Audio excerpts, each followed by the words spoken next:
Cumprimentamos a todos os nossos queridos, amados irmãos com a paz do Senhor.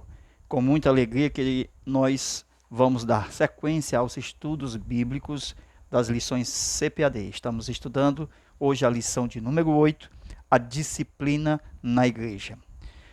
A nossa lição tem como texto bíblico Hebreus capítulo 12, versículos 5 ao 13. Estudaremos com base nos tópicos a seguir. Tópico de número 1, a necessidade da disciplina bíblica. O tópico 2, o propósito da disciplina bíblica. E, concluindo, o último tópico, as formas de disciplina bíblica. Agora, veja algumas particularidades do primeiro tópico. Deus diz que é santo. Ele diz, eu sou santo. Levítico 11, 45. Depois ele proclama a santidade do seu povo. E na atualidade, ele proclama a santidade da igreja. A igreja é santa. Veja 1 Pedro 1 e 16. Sede santos, porque eu sou santo. Veja 3, subtópico. Quando a igreja não disciplina. Aí veja, a santidade faz parte da identidade do cristão. Logo, a falta da disciplina acaba esbotando essa identidade. Surge então a imagem do crente mundano ou carnal. Aí vamos ver a respeito da tolerância do pecado, né, que algumas igrejas infelizmente fazem, e vamos ver o comportamento em frente ao pecado. Tá ok? Vamos para o nosso comentário da lição 8. Meus queridos irmãos, hoje a lição trata sobre a disciplina na igreja. O capítulo 12, ele começa no versículo 1, mostrando uma carreira proposta, ok? Vamos aqui anotar. A lição 8, Hebreus capítulo 12, antes de chegar no 5, da nossa leitura bíblica em classe, fala-se da carreira proposta para todos os cristãos, ok? Quer dizer que Deus propôs no contrato celestial uma carreira para todos nós. Ele convida a todos nós a prosseguir, militante, como soldados de Cristo.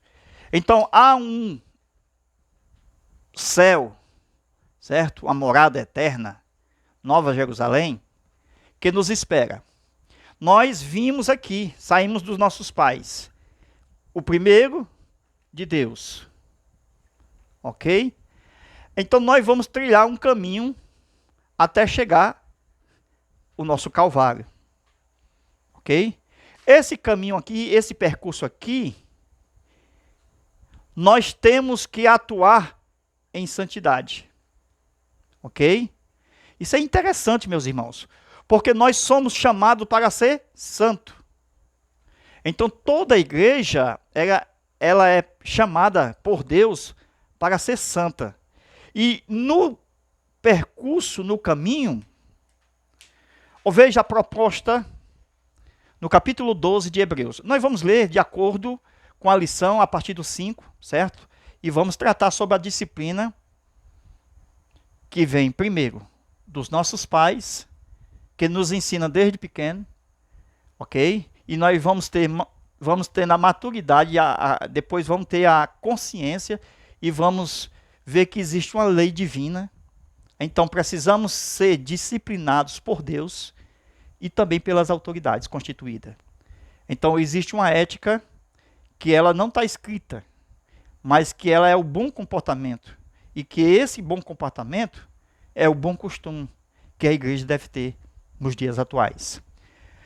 No capítulo 12 mostra as 8 atitudes que deve tomar o crente até chegar diante do trono, onde está a sua cidade celestial. Primeiro, ele precisa combater contra o pecado. Para chegar lá, precisamos combater diariamente contra o pecado. Porque há testemunhas celestiais, os anjos, que nos veem. Ok? Isso é provado na Bíblia, que há uma grande nuvem de testemunhas. Agora veja que nós devemos tomar essa atitude de caminhar o percurso que está nos proposto. Jesus também caminhou um caminho proposto pelo Pai. E ele assentou à destra de Deus, Pai, e ainda está hoje diante do Pai, esperando o vencedor, de Apocalipse 3:21, que vai também vencer juntamente com ele. Porque o percurso é o mesmo, a trajetória é a mesma, os mandamentos é o mesmo. E os pecados são os mesmos. E que nós precisamos repudiá-los a fim de tomar nossa cruz e seguir. Não levar para o céu, mas deixar no Calvário. E será coroado no reino de glória. Agora veja, combatendo o bom combate, como um bom soldado de Cristo, nessa militância. E nessa carreira nós devemos desprezar toda a nossa carga que impede o nosso desempenho, pois estamos diante de uma grande nuvem de testemunhas celestiais, que são os anjos de Deus. A carreira que nos foi proposta tem um contrato no qual declaramos que a nossa força é a nossa perseverança. O cristão que não é perseverante é aquele que deixa a carne falar, deixa a carne agir.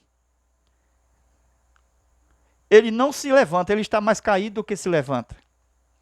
Ou seja, ele não persevera no alvo que está proposto. Ele não está exatamente com a perseverança na esperança. Então veja o que está proposto, assentar-se no trono com Cristo. Para isso precisamos correr, fixando os olhos em Jesus, o autor e consumador da nossa fé, esperando o gozo que nos foi proposto. O gozo, alegria profunda. Não há tristeza, meus irmãos, existe uma alegria profunda. Essa alegria do casamento é passageira. Existe uma alegria profunda. Essa alegria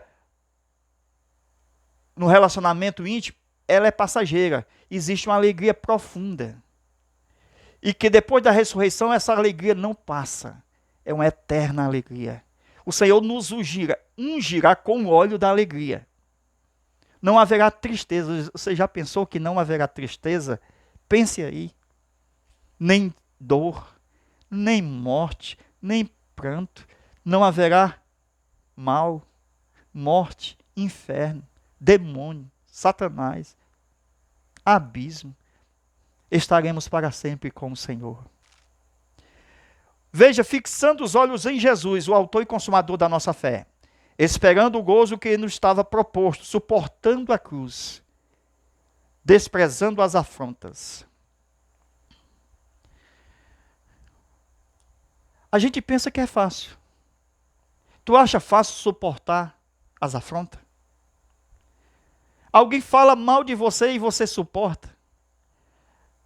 Alguém faz um escândalo contra você e você suporta? Se você suportar as afrontas, você sentará com Cristo no trono. Veja mais uma vez, Hebreus capítulo 12, é a leitura bíblica, que nós vamos iniciar já o versículo 5. Mas estamos aqui do versículo 1 ao 5, para vocês verem o contexto para chegarmos na disciplina da igreja. Veja que o crente, ele precisa estar disciplinado com o Senhor, para não ser condenado com o mundo.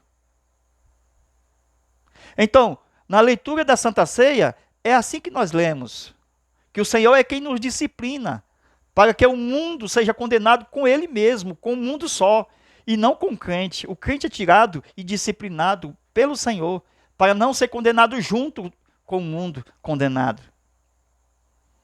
Agora veja, suportando a cruz, desprezando as afrontas. O suportar a cruz, precisamos levar até o fim, até o último dia da nossa vida.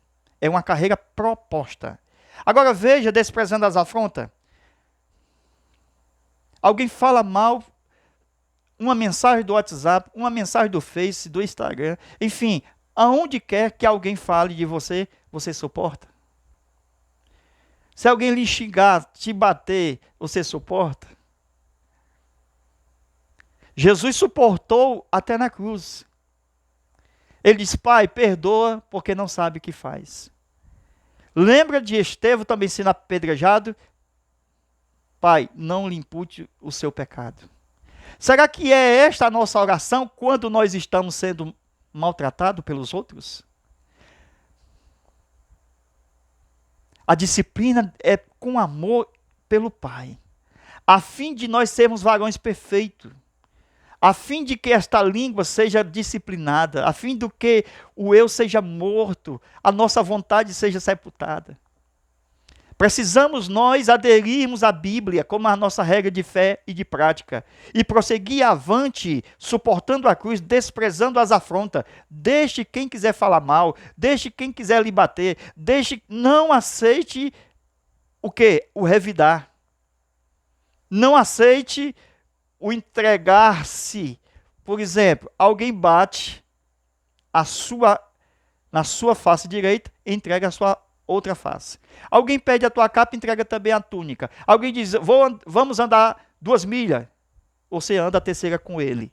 Você sempre está pronto para fazer aquilo que está proposto. Amém?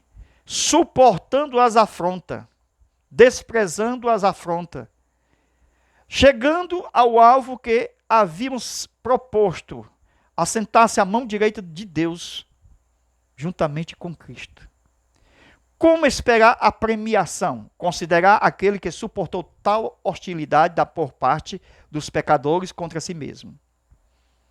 Então o céu não é tão fácil como nós pensávamos que fosse. Só essa parte, suportar as afrontas, irmão, já tira muita gente do caminho. Só a misericórdia e a graça do Senhor que pode nos fazer para não sermos consumidos. Glória a Deus. Veja, Jesus suportou as hostilidades da parte dos pecadores contra si mesmo, não enfraqueceu a sua mente, resistindo até a morte, combatendo contra o pecado. Então veja que nós precisamos de estarmos disciplinados pelo Senhor para não sermos condenados com o mundo.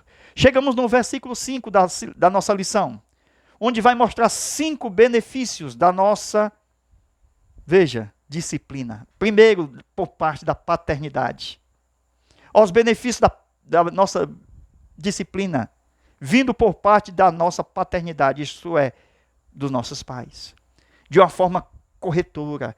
É assim que somos disciplinados desde criança, quando nossos pais nos ensinam.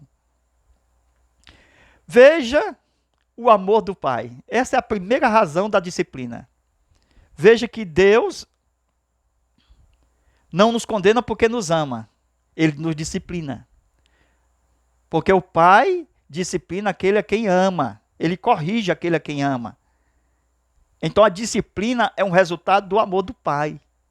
Ele não disciplina para matar. Ele disciplina para fazermos nós varões perfeitos na sua presença. Então, segundo, reconhecimento de adoção. Se ele nos disciplina, ele diz o seguinte: você é realmente meu filho. O pai reconhece o filho quando ele está disciplinado. Disciplinado com correção. Nós fazíamos as coisas erradas, fomos disciplinados pelo Senhor, fomos corrigidos pelo Senhor, para que a gente não seja condenado junto com o mundo, porque o mundo já está condenado, porque ele não se corrige. Terceiro, confirmação pública. Daquilo que nós produzimos como fruto, daquilo que nós produzimos como obras do Espírito. Dons do Espírito. Veja, quarto, a vida eterna. Quinto, participação na santidade de Deus. Então a disciplina é especial porque ela requer um compromisso sério. Primeiro, Deus já fez a sua parte, nos amou. Segundo, temos que fazer a nossa parte, viver em santidade. Então, a disciplina na igreja, que é o tema de hoje, da nossa lição 8, precisamos entender a ação do Espírito Santo em nossa vida. Primeiro, precisamos ser irrepreensível. O que é ser irrepreensível? Não é ser perfeito, mas é se corrigir daquilo que se comete de errado. Você não espera que o outro venha dizer que está errado, que o outro venha dizer, se corrija. Você se autocorrige porque o Espírito de Deus é quem faz essa ação para não ser condenado com o mundo. Ele vos batizará com o Espírito Santo e com fogo. João Batista pregou arrependimento de pecados. E aqui nós vemos o início da disciplina pelo Senhor para não ser condenado com o mundo. A disciplina pelo Senhor é porque o Senhor nos batiza com fogo. O fogo que pega o ouro, que limpa o ouro, é assim que ele transmite a santidade ao crente. O Senhor, como fogo consumidor, quando ele trata-se de moldar o seu filho, isso como ouro, ele fica mais limpo no fogo. Glória a Deus. Então, é o fogo do batismo do Pai que faz com que o filho, seus filhos, os crentes, sejam mergulhados na pessoa do Pai, assim como Moisés foi mergulhado na pessoa do Pai. O batismo com fogo é demorado, é diário, é até o Calvário. O batismo com fogo é a trajetória nossa, é o caminho proposto. Glória a Deus. A fim de que tenhamos o mesmo caráter do Pai, mediante a obra do Espírito Santo em nós, pela palavra, pela disciplina e pelas correções. Então veja que os líderes das igrejas atuais, na sua maioria, tentarão tirar essa autoridade das Escrituras. Isto é, aceitar o povo e deixar o povo como está. Não há disciplina. O povo estando dentro da igreja, para eles está tudo bem. Não tem palavra de correção. Por isso é como hoje estão as igrejas. É só olhar para as pessoas que estão dentro há muito tempo. Principalmente filhos de pessoas que já são crentes. Que mães e pais deveriam corrigir, já não tem mais autoridade, porque o sistema atual já está corrompido. Não existe mais disciplina pelo Senhor. Então estão sendo levados juntamente com o mundo para ser condenados. Então, como se autocorrigir se não tem um padrão de ensino para correção? Então, a maioria desses líderes atuais tentarão tirar essa autoridade das Escrituras, a disciplina. E todas as formas mais honestas de disciplina que existe hoje estão sendo atacadas. Se falar de roupa, não, isso aí é cultura. Quer dizer que não tem roupa santa, é cultura. Nós vamos ver isso já já e entramos na segunda parte no WhatsApp, falando desse negócio de santidade, do que é puro e do que não é puro. Então observa-se que quando os líderes atuais, na sua maioria, eles não estão aí para a autoridade das Escrituras quanto à disciplina, acontecerão que muitas gerações futuras dentro da igreja serão destruídas. Oséias 4:6, o meu povo, disse Deus, foi destruído porque lhe faltou conhecimento. O conhecimento é muito mais importante, viu? Do que qualquer coisa nessa vida. O povo não foi destruído por causa do pecado, por falta de conhecimento. Quer dizer que as pessoas pecam por falta de conhecimento. Então o pecado é menor do que a falta, do que o conhecimento. Quer dizer que o conhecimento evita você pecar. Por isso que Deus deu a sua lei, não matarás. O conhecimento evita você pecar. Não é o conhecimento da letra da lei, mas é o conhecimento espiritual da palavra. Porque a igreja é edificada sobre a rocha, sobre a coluna, ela é a verdade. E sendo a verdade, Jesus tem a revelação da sua palavra. E ele dá aos seus servos. Pedro diz, tu és o Cristo, o Filho do Deus vivo. Já não se pode mais acreditar quando os nossos filhos caem nas mãos dos professores humanistas e libertinos. Libertinos, o próprio nome já diz. É o da libertinagem. Ande como quer, fale o que quiser, ouça o que quiser, vista o que quiser, vai aonde quer. Não tem mais uma regra, não tem mais uma direção. Inimigos de Deus. O verdadeiro crente sabe que teme ao Senhor teu Deus. Ele oferta ao Senhor o seu corpo como oferta viva. É como sal ofertado no Antigo Testamento que a lei exigia na oferta. O sal não deve faltar na oferta. Jesus, olhando que a oferta vegetal não poderia faltar sal no Antigo Testamento, Jesus disse: vocês têm que ser o sal do mundo. Todo crente apresentado a Deus tem que ser uma oferta com sal. É o sal que tem sabor.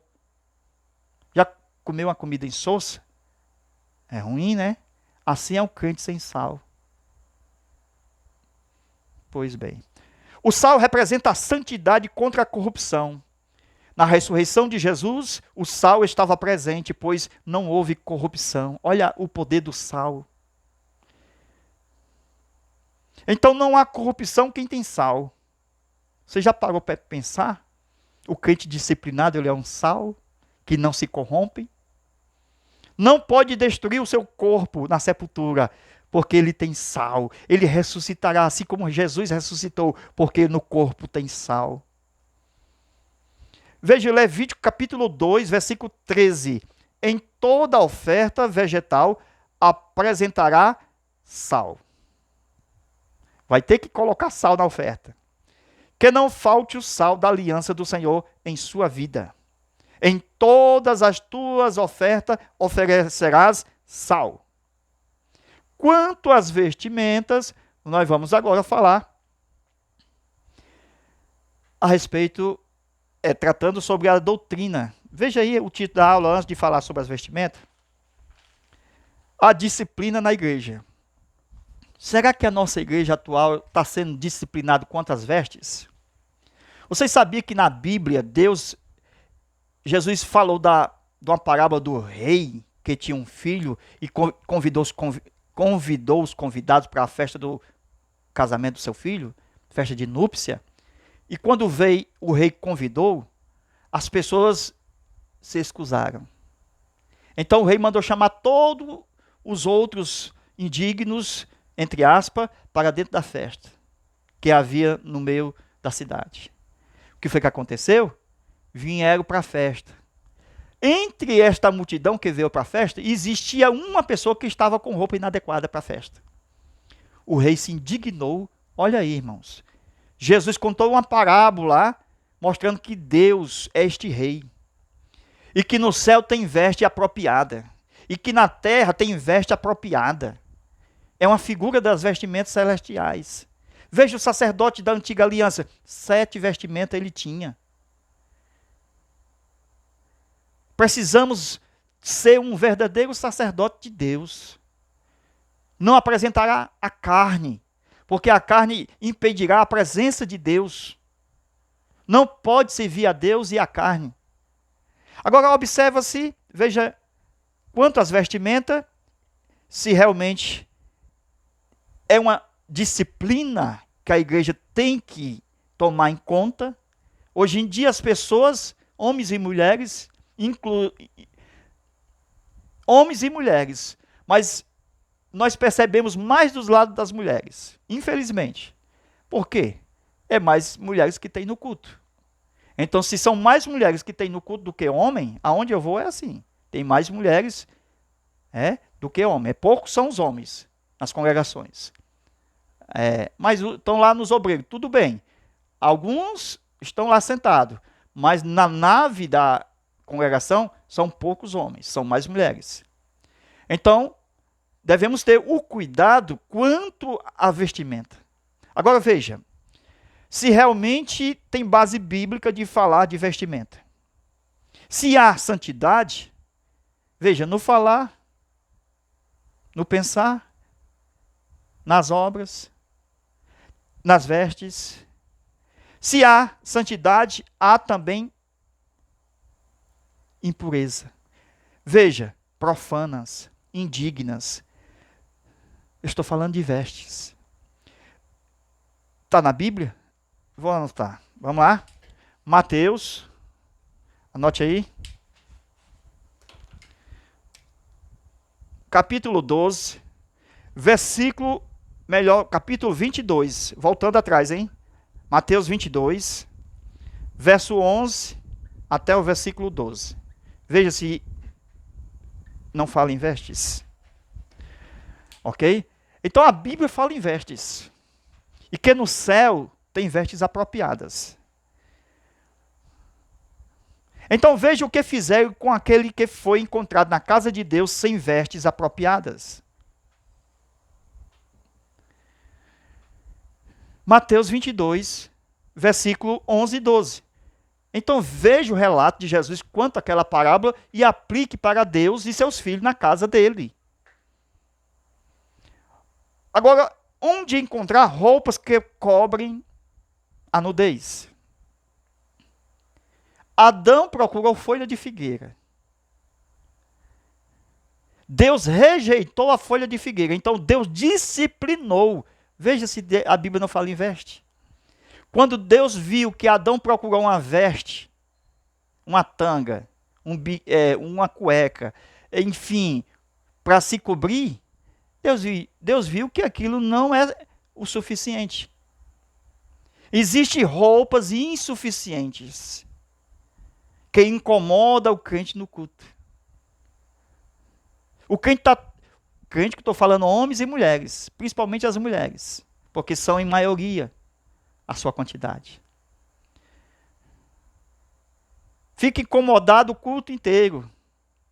Nós vamos entrar nesse assunto, vamos lá. O que fizeram com as vestes, lá de Mateus 22, versículo 11 ao 12, daquele homem que estava com trajes indecentes? Onde encontrar roupas que cobrem a nudez? Deus fez vestimenta para Adão. Deus fez vestimenta para Adão. Você já pensou que Deus reprova vestimentas feitas ao bel prazer? Só porque está na internet, na moda? Precisamos resguardar o corpo, que é templo do Espírito Santo. Amém? Então, Deus viu que precisava cobrir a nudez. E a folha de figueira foi insuficiente. Porque estava mostrando a vergonha. Mas precisamos das vestes que o Senhor faz. Veja Apocalipse 3 e 18. Leia lá, meus irmãos. Veja lá Apocalipse 3 e 18. Então veja que Apocalipse 3 e 18, ele aconselha o Senhor a vestir de uma forma que cubra a sua nudez. Então, se nós estamos falando de veste, estamos falando de Bíblia. Estamos falando de Bíblia, está aqui os versículos. Veja Apocalipse 3 e 18. Deus aconselha que as roupas que nós vestimos cubram a nudez. Como é que o sacerdote era vestido? 7 vestimentas. Ele ia se apresentar diante de Deus, o Pai. Ele não poderia ser apresentado de qualquer forma, senão morria. Sede santo, porque o Senhor vosso Deus é santo. Quem é o nosso exemplo de sacerdócio? Como ele cuidava da sua roupa? E por que não agimos de igual maneira? Não vai na cabeça de ninguém. Não vá. Porque o ditado que sai por aí, o que é bonito é para se mostrar. Não vai na cabeça de ninguém. Não vai. Não seja uma Maria que vai com as outras. Vem estudar a palavra. Vem estudar os versículos. Vem estudar a Bíblia. Então veja, na ética sacerdotal está o ensinamento a respeito do dever de não permitir, na lei está escrito, é uma ética sacerdotal, é um ensinamento a respeito do dever que não permite que a carne se manifeste diante de Deus. A carne não pode se manifestar diante de Deus. Paulo combateu a carne o tempo inteiro. Veja lá Romanos 8:1. Vós não estáis na carne. Paulo, capítulo 8, só fala da carne, martelando a carne, acabando com a carne mundana, a carne inimiga. Devemos andar em espírito e não segundo a carne. Veja lá capítulo 8 de Romanos. Roupas de linho na Bíblia. Fala do cuidado com a sua própria identidade. Nossas vestimentas literalmente devem ser santas diante de Deus. Isso em nossa vida normal. Será que os escritores falaram de vestimenta? Será que os nossos professores vão falar de vestimenta na nossa EBD? Será que é uma disciplina de Deus? É o que nós estamos mostrando. Do cuidado com a sua própria intimidade. Roupas de linho na Bíblia. Nossas vestimentas literalmente devem ser santas diante de Deus. Isso em nossa vida normal e em nossas ministrações. Tem gente que tem 2 guarda-roupa, irmão. Um guarda-roupa ali para o mundo e outro para a igreja. É o crente carnal. Então, quem quiser apresentar as suas vestimentas profanas, nunca será aceito. Algumas igrejas colocam como é que se diz? Alguma coisa para tampar de madeira na frente das primeiras cadeiras. Quando as irmãs sentarem ali, um muro feito de madeira é colocado. Agora eu lhe pergunto, se tivesse disciplina, precisava desse muro de madeira? Ou o muro de madeira é para dizer, não tem problema não. É difícil, mas é uma realidade. Porque a disciplina não é causar o escândalo. Pegar lá o microfone e condenar o irmão ou a irmã. Não é assim. O escândalo não pode ser feito. De nenhuma hipótese. Judas se enforcou por causa do escândalo. Preste atenção, isso é muito sério. A correção é particular. Viu? Isso quando se trata da disciplina. Não estou falando dos pecados que as pessoas cometem e que muitas das vezes, precisamos entender como esse pecado foi praticado. Se foi ao público, então deve-se ser confessado ao público. Existem as maneiras de tratar cada pecado. Um pecado feito contra Deus, aquele da mente, aquele que ninguém soube, então é só você e seu Deus. Se o seu pecado foi contra seu irmão, é só você e seu irmão. Mas se você pecou contra alguém e todos já conhecem, então já tornou-se público, então tem que ser confessado publicamente.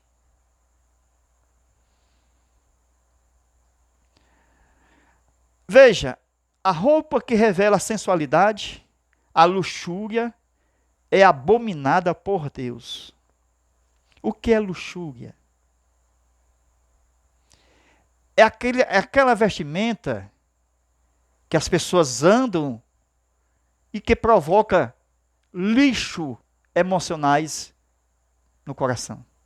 Luxúria. Esses lixos são sensuais. E são provocados por vestimentas inapropriadas. Veja que o sacerdote ele é consagrado por Deus para o ministério. E consagração é o depósito eterno de 100%. Então, se eu me consagro, eu estou dizendo, eu sou 100% de Deus. O que é seu, o que você é de Deus. 100%. Você é consagrado. Roupa consagrada. Tudo que você tem, bendiz ao nome do Senhor. É o que está na Bíblia. Tudo que eu tenho, bendiga o nome do Senhor. Irmãos, se alguém no tempo de Paulo dissesse assim, não é para comer carne, Paulo dizia, tá bom, nunca mais vou comer carne. Entendeu aí? Se alguém falou daquela vestimenta, então cuidado para não causar o escândalo. Agora veja, Deus, ele requer a consagração do sacerdote 100%, porque o sacerdote, ele está sendo oferecido no altar, porque ele foi prometido ao serviço do altar 100% no santuário. E Paulo disse, cuida de ti mesmo e da doutrina. Quem é chamado por Deus traz consigo a mitra, traz consigo na cabeça. E na frente dela, na testa, pôs a lâmina de ouro, que dá o testemunho de santidade. Há uma lâmina de ouro em frente na testa do sacerdote, que proclama santidade ao Senhor. Então a santidade é anunciada, é uma ordem de Deus para a sua cabeça. Porque através da sua cabeça ser santa, o corpo é santo. Quando os seus olhos ser santos, seus olhos, o corpo inteiro é santo. Então é a cabeça que tem que ser santa. Porque é ela quem dirige o corpo. Pensai nas coisas de cima. Está na Bíblia, meus irmãos. Pensai nas coisas de cima e não nas que são da terra. A mente de Cristo. Será que nós estamos falando para passar o tempo? Estamos falando daquilo que é necessário, da disciplina na igreja. Agora observa que o crente deve dar lugar à santidade, e é a santidade que governa o serviço de Deus. Se o crente está na direção do trabalho de Deus, é a santidade que governa o serviço de Deus. Então aquele crente tem que estar santo, por causa do serviço que é santo. Viu? Na casa de Deus, o domínio é da santidade. Amém? Glória a Deus. Não se pode invadir a privacidade da santidade. Não se pode invadir a privacidade de Deus. Caso contrário, vai ter luto para o sacerdote e seus filhos. Veja lá, Levítico 10:6. Deus conhece não somente o físico da pessoa, Deus também conhece. Ele conhece o coração. Ele sabe aonde ficam as impurezas que o afastam da santidade do Senhor. Somente pelo arrependimento, Deus pode declará-los puros e santos. Ok? Arrependei-vos e convertei-vos para que sejam cancelados os vossos pecados. E assim vem o tempo do refrigério pela presença do Senhor. Para sermos íntimos de Deus, devemos optar pelo ambiente de sua pureza. O ambiente da sua presença é santidade. Levítico 19:2. Fala a toda a congregação, sereis santo, porque eu, Senhor, vosso Deus, sou santo. Fala às nações, vocês são santos, e como bênção de Deus, para as outras nações, precisa viver em santidade. Sem santidade, as outras nações não viverão na bênção. Ok? Deus não pode tolerar aqueles que ministram a sua santidade e estejam impuros diante dele. Então, nós estamos falando sobre a lição de número 8, que fala da disciplina da igreja. E Deus não tolera aqueles que ministram no altar de uma forma que tem uma vida impura diante dele. Vamos aqui. Ó. Santidade, o que é santo, mas se somar, mas o que é impuro, o que é profano, o que é impuro. Mais com menos. Se eu tenho mais, que é o santo, e eu tenho menos, que é impuro, mais com menos na matemática dá menos. Não tem como eu ser santo vivendo no pecado. Entendeu aí? Não tem como agradar a Deus na carne. Um exemplo disso, Pedro. Pedro negou Jesus. Depois disso, tu és o Cristo, filho do Deus vivo. Olha, negou Jesus, viveu sempre tendo rixa com seu irmão João. Muito problemático. Mas depois, com a revelação, Jesus disse, olha, não foste tu. Entendeu aí? Negativamente, Pedro na carne. Positivamente, confessou que Jesus é o Filho de Deus. Jesus disse assim, ó, não foste tu. Foi meu Pai que está no céu. Agora, como é que na matemática mais com menos dá menos? Não era para dar mais, não era um mais para vencer o menos? Ah, o mais perdeu por menos? Somente no livro de Levítico, quando fala sobre a santidade, e em outros livros também fala, que aquilo que é santo, tocar no que é profano, torna-se profano. A Bíblia é linda. E é só assim eu entendo o que é matemática. O mais com menos dá menos. O que é santo, mais. Se tocar no que é profano, menos. Fica profano, menos. Mais com menos dá menos. Ok? Meus irmãos, tem muita coisa que nós vamos falar. Vamos falar das vestes dos homens. Ok? Nós vamos deixar aqui o zap para vocês entrarem em contato conosco. Certo? O nosso zap é o 85, é o DDD. 991 28 12 60. O WhatsApp 85 DDD 991 28 12 60. Entre aqui, pede o link das aulas. Nós estamos gravando todas as aulas no WhatsApp também. É a segunda parte, certo? Nós vamos enviar em link. Você aperta, abre no celular, assiste. Estará de forma particular. Somente você vai assistir, ok? Deus te abençoe e Deus te guarde. Não esqueça do tema da lição de hoje. Veja aí. Ó, a disciplina na igreja. Glória a Deus. Deus abençoe e Deus te guarde.